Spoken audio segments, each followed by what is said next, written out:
प्रिय भैया बहनों, आज हम कक्षा 12 जीव विज्ञान के अंतर्गत प्रथम अध्याय जीवों के जन्म, जीवों में होने वाले जन्म के बारे में बताएंगे। जीवों में जो जन्म होता है यह सजीवों की एक महत्वपूर्ण विशेषता है।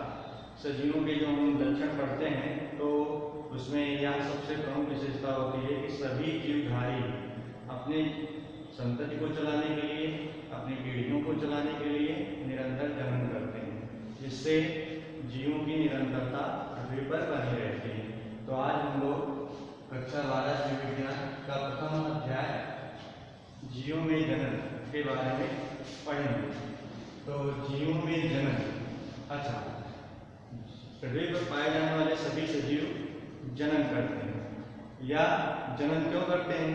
क्योंकि सभी जीवों की एक निश्चित जीवन अवधि होती है। जीवन अवधि, अब जीवन अवधि क्या है? जीवन अवधि लाइफ स्पैन, जीवन अवधि कोई भी जीवधारी का जन्म से लेकर उसके मृत्यु तक का समय, जीवधारी के जन्म से लेकर उसके मृत्यु तक के समय को हम उसका लाइफ स्पैन या जीवन अवधि कहते हैं। सभी जीवधारियों की यह मूलभूत विशेषता होती है। जीवधारियों की जीवन अवधि अलग अलग समय की होती है। जैसे अगर हम बात करें तो मक्खी एक प्रकार की मक्खी होती है जिसका जीवन काल मात्र 1 दिन होता है। सिकोया एक वृक्ष है जिसका जीवन काल हजारों वर्ष होता है। ऐसे इसी प्रकार से भिन्न भिन्न जीवधारियों की जो जीवन अवधि होती है वह भिन्न भिन्न समय पर आधारित होती है, जिसको हम जीवन अवधि कहते हैं। तो जीवन अवधि क्या है कि जीवधारियों के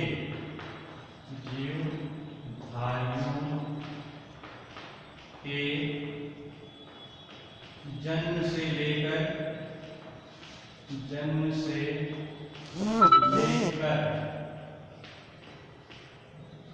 प्राकृतिक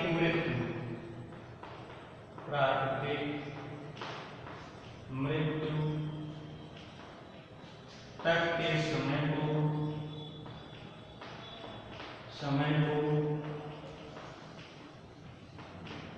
हमको जीवन अवधि कहते हैं। जीवन अवधि कहते हैं।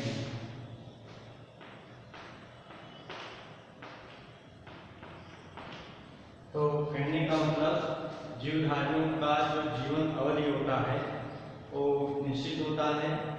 उसके जन्म से लेकर मृत्यु के मध्य का समय जीवन अवधि कहलाता है। इसके बाद हम जानते हैं जन्म के बारे में। जन्म क्या है? रिप्रोडक्शन, जन्म। सभी सजीव, पृथ्वी पर पाए जाने वाले जितने भी सजीव हैं, चाहे वो पौधे हों, चाहे वो जंतु हों, चाहे वो सूक्ष्म जीव हों, सभी जन्म करते हैं। अब जन्म क्या है? अपनी संतति को चलाने के लिए सभी जीवधारी अपने ही समान नए जीव उत्पन्न करते हैं या नए जीव उत्पन्न करने की उनसे क्षमता पाई जाती है, जिसे हम जन्म कहते हैं। तो जन्म की आवश्यकता क्यों होती है? कि अपनी संतति को बनाए रखने के लिए सजीवों में जन्म की आवश्यकता होती है। क्यों? क्योंकि सभी जीवधारियों का जीवन अवधि होता है निश्चित होता है। एक निश्चित अवधि के बाद उनको पृथ्वी से समाप्त हो जाना है, मर जाना है। तो मरने के बाद उनका स्थान उनकी संततियां लेती हैं, इसलिए जन्म की आवश्यकता होती है। तो जन्म क्या है? जन्म क्या है?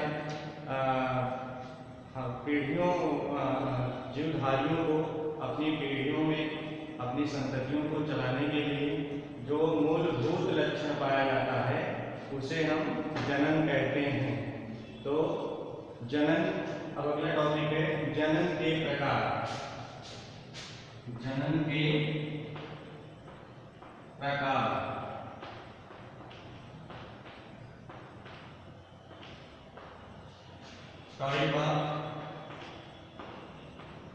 Type of reproduction.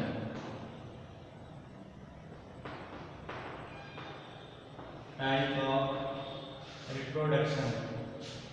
सजीवों में जनन मुख्यतः दो प्रकार का होता है। पहला प्रकार अलैंगिक जनन। पहला अलैंगिक जनन, जिसे अंग्रेजी में हम एसेक्सुअल रिप्रोडक्शन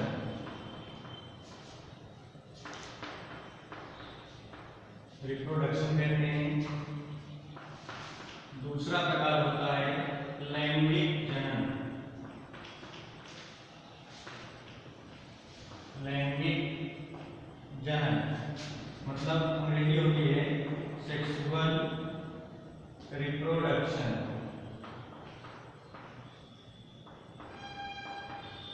सेक्सुअल रिप्रोडक्शन। अब हम एक एक के बारे में चर्चा करते हैं। अलैंगिक जनन यह एक विशेष प्रकार का जनन होता है। इसमें केवल एक ही प्रकार के जनक की आवश्यकता होती है। इसमें एक ही प्रकार के जनक की आवश्यकता होती है। इसके द्वारा उत्पन्न जो संतानें होती हैं वह अपने जनकों से, अपने पेरेंट्स से मिली जुली होती है, मतलब उसी की तरह, लगभग उसी की तरह होती हैं। उनकी आइडेंटिकल कॉपी होती है, जिसको हम क्लोन कहते हैं। क्लोन। तो अलैंगिक जनन में केवल एक ही प्रकार के जनक की आवश्यकता होती है और उसी जनक से उनकी संततियों का विकास होता है। और दूसरे प्रकार का रिप्रोडक्शन है लैंगिक जनन, सेक्सुअल रिप्रोडक्शन। सेक्सुअल रिप्रोडक्शन में दो भिन्न भिन्न प्रकार के जनकों की आवश्यकता होती है। एक बार फिर से इसको हम लोग समझ लेते हैं।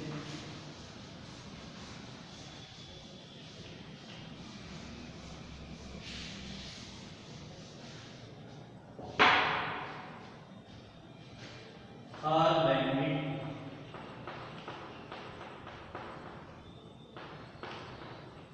जनन, एसेक्सुअल रिप्रोडक्शन।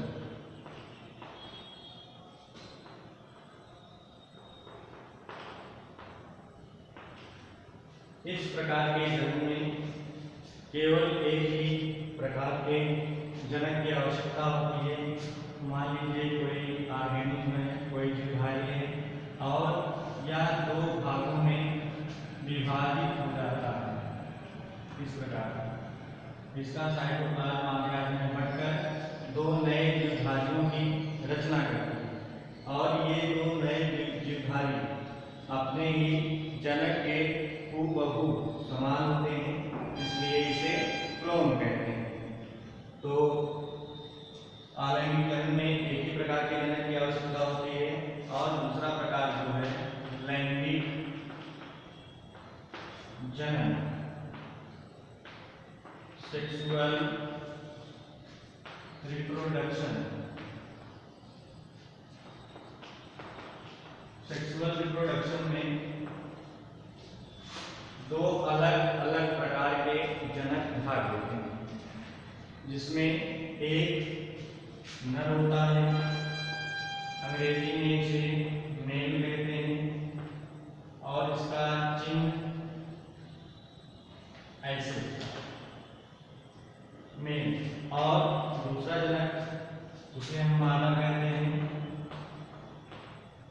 अंग्रेजी में इसे फीमेल और इसका जो चिन्ह होता है कुछ इस प्रकार होता है। नर के द्वारा नर युग्मक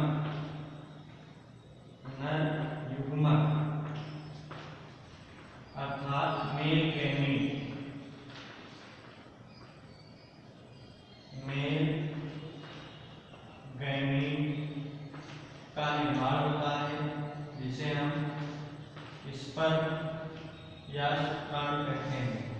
इसी प्रकार फीमेल के द्वारा या मादा के द्वारा मादा युग्मक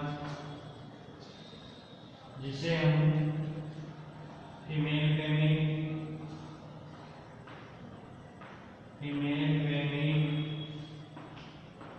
या एक कहते हैं, अंडाणु कहते हैं। इन दोनों युग्मकों के फ्यूजन संयुग्मन से युग्मनज